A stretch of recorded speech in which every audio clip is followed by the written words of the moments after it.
Hello, my name is Leonne Sherr, and tonight I want to walk you through the WonderMama Compass. The newest group coaching program I'm offering right now is the Compass Table. It is a round table for 10 participants, 10. So tonight I thought I would take the time and walk you through it and explain kind of what it is. So stick with me because this is interactive. It is.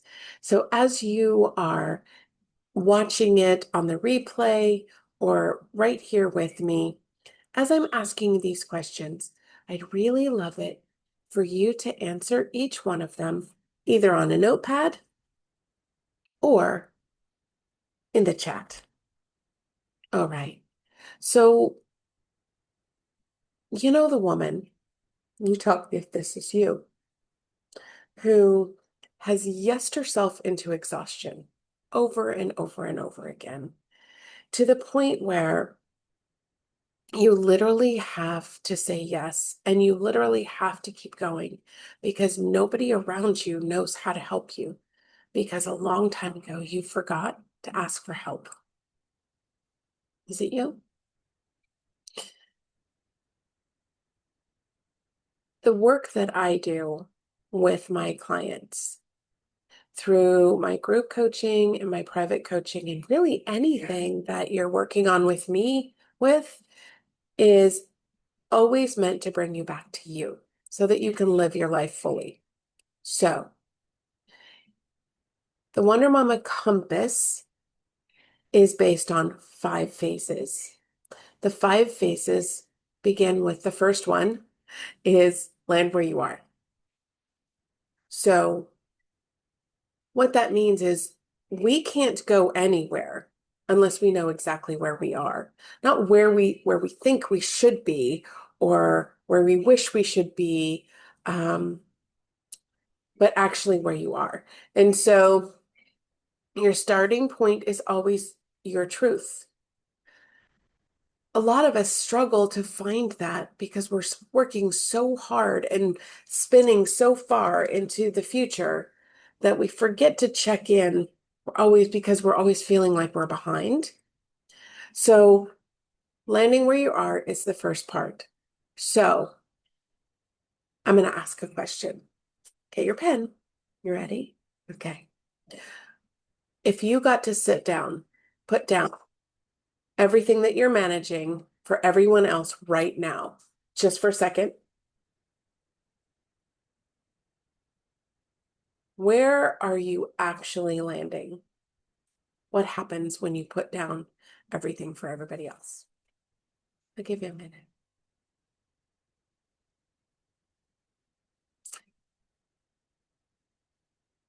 So now you've put down everything for everybody else. What are you doing? Are you standing still? You're taking a nap? Are you running away? What are you doing? What does that look like to you? So while we're standing here in this space where we're stopped doing something for everyone, what does it feel like when no one is watching? What do you feel like? Is it an anxious feeling? Is it a peaceful feeling? What is it? When did you last check on yourself the way you check in on everyone else? Give you an example, right? So it's the end of school year. Did we sign all the papers? Is the summer camp taken care of? Or if you have high school students, is the after stuff, did we do everything? Did they bring me everything? So we start thinking about when are people going to be hungry and when am I going to get to my chores, you know? Yeah.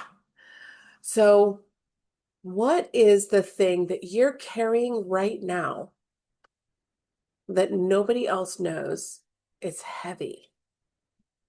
Do you know?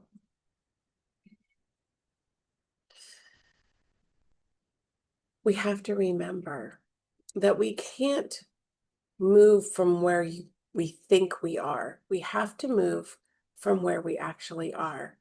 And sometimes when we ask those questions, it feels like really heavy. Like, I don't know, I'm all right. Everything's okay, because we kind of mask that. All right. I promised you only 30 minutes. So phase 2 is where we meet our inner voice. Yes, meet your inner voice. So you already know so the work in this phase is working on that self-trust feeling, that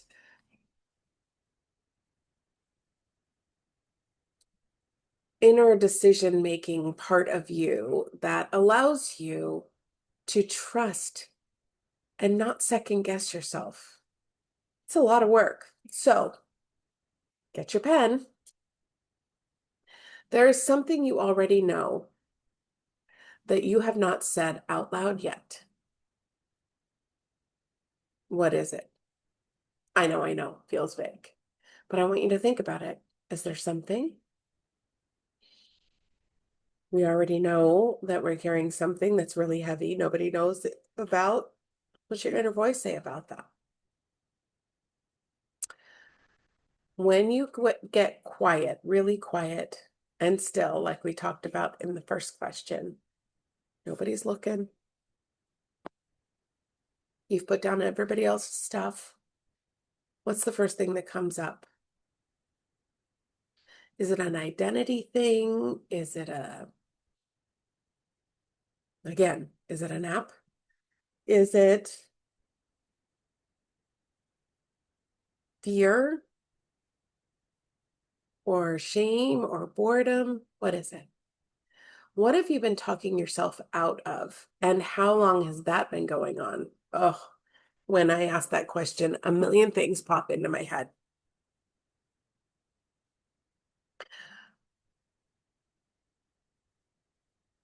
Do you have your answer written down? Okay. If your inner voice got 1 minute of your full attention, what would she say to you right now? Listening to this thing, what would she say to you?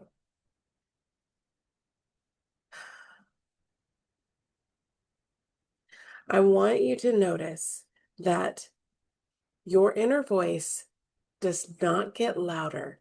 It gets clearer when everything else gets quiet. Your inner voice, I'm going to stop here for a second. Your inner voice, a lot of people call it like their negative inner voice. She can be negative, for sure. But your inner voice was actually born with you and created to protect you. It's your intuition, that part of you that it's protective. So when you do something that is unsafe or unfamiliar, red flags go up. Or when she feels you're in danger, based on all of the information that she's ever gathered in the past, every time someone has looked at you funny, every time you've gotten your feelings hurt, every time something scared you, made you jump, made you uncomfortable, she's very protective. So that inner voice gets really loud, but she also gets really clear. I want you to know this and just hear me. Your inner voice is actually her only job is to keep you safe. So you have to tell her that you're safe. All right. On to phase 3. Phase 3 is break the pattern. Breaking the pattern this is not about blame. Like a lot of times, break the cycle. Yeah, we all need to do it. We can't live in that sort of strange past. So this place is not about blame. It's actually allowing ourselves to see the patterns closely enough to finally choose the ones that work and the ones that don't, and the ones that don't, allowing ourselves to choose something else that will. That requires us to, one, land where we are and know where we are. 2, understand and trust our inner voice so that we can understand and see our patterns. This comes up a lot, breaking the patterns. Like, I was raised, my parents were great parents. Yes, they were. There are family traditions. Some of them work and some of them don't. Some are precious and some are not. Some ways that you behave work and don't. So we have to really look at those. And so let's ask a question. Grab your pen. What is the thing you keep doing or keep not doing that you already know is not working out for you? I'll ask it again. What is the thing you keep doing or keep not doing that you know already is not working for you?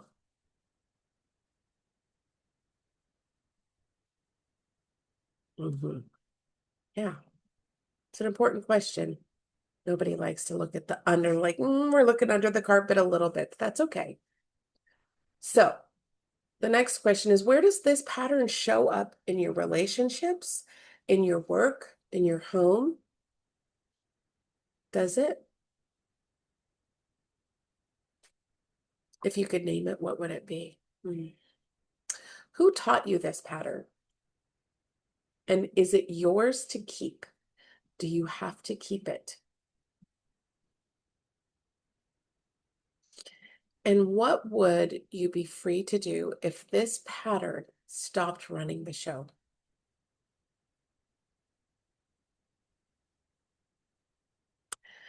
Not all inherited patterns are yours to carry.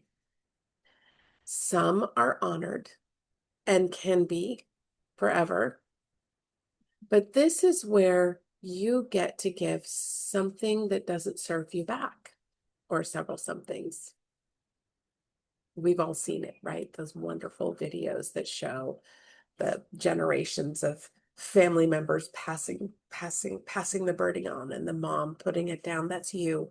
We get to put those down and not carry them on anymore. All right. So break the pattern is phase 3. So can you imagine what phase 4 is? What are we going to do with that space that we've emptied? We're going to build what's next. Many of you that took the quiz, the WonderMama quiz, found that they are in that building section. So let's talk about it. It's our permission to design. It's where we create momentum. This is where vision meets structure. You've done the clearing of the first three phases, and now you get to build with intention, not just hope, with intention. So if you had permission to build the life you want, not the one you think you should want, what would you start with?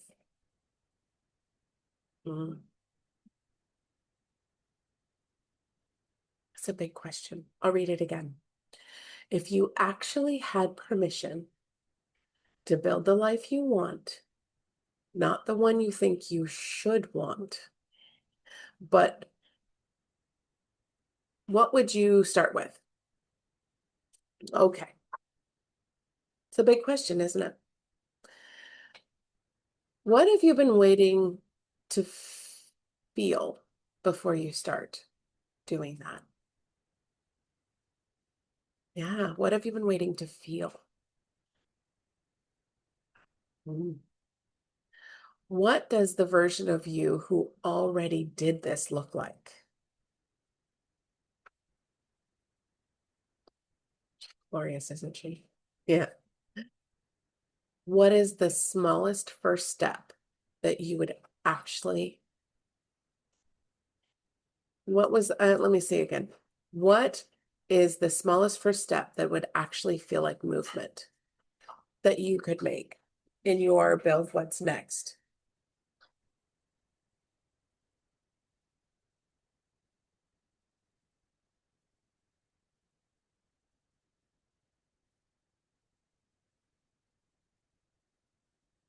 All right.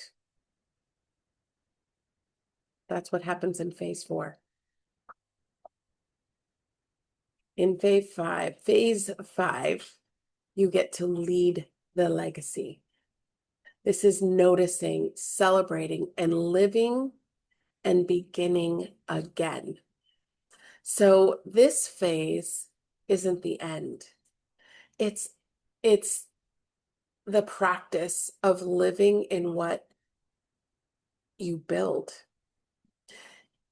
It's watching it ripple through the people that are in your life. So let's think about your family.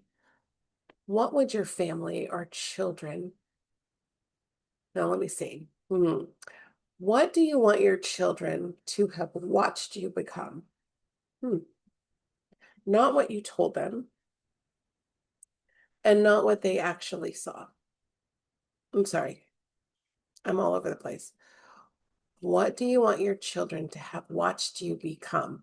Not what you told them, what they actually saw. Oh, I finally got it out. I'll do it again. What do you want your children to have watched you become? Not what you told them, what they actually saw.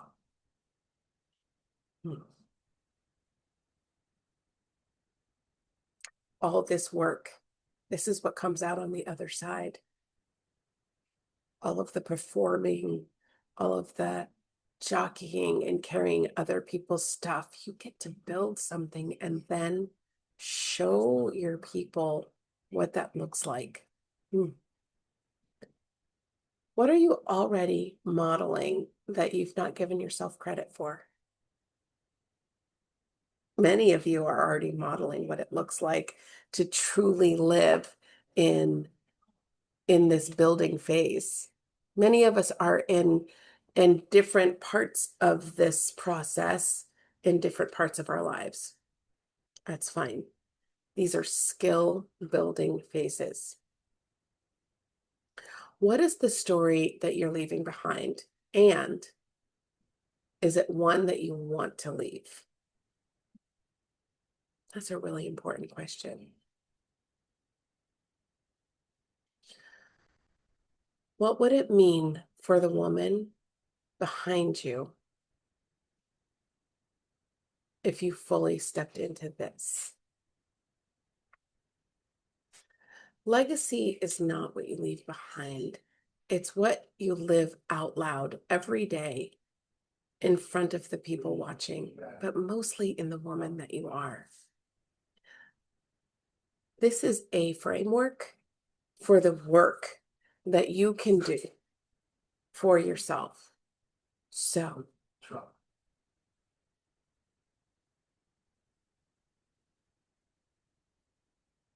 let's hold this space for a minute. Think about what you're carrying right now and walking through all of these phases with a cohort of women who are also on their own journey. I'll be right there with you. The WonderMama Compass program spends 2 weeks on each phase. And we do some deep work together, some role-playing work and a lot of supportive work. Inside the compass, we also work on time management. You'll work through a journal. With the compass, you will also receive Calm Before the Monday planner, the compass journal. This journal will take you a total of 5 months to complete, but we'll get started right here inside the program. That's what it is. I'm holding space for you to grow. So think about the patterns that you're carrying. Think about what this work can do for you. I'll hold space for you right now, right today. and that is the WonderMama Compass. If you have any questions for me at all, reach out to me either at leonne@thewondermama.com, that's my email, or if you're already a member inside the WonderMama Place community, inside the school platform, you can reach out to me directly there. You've got this, you can do this, and the compass table is literally built for you. I'll see you soon, and you have a wonderful Wednesday evening.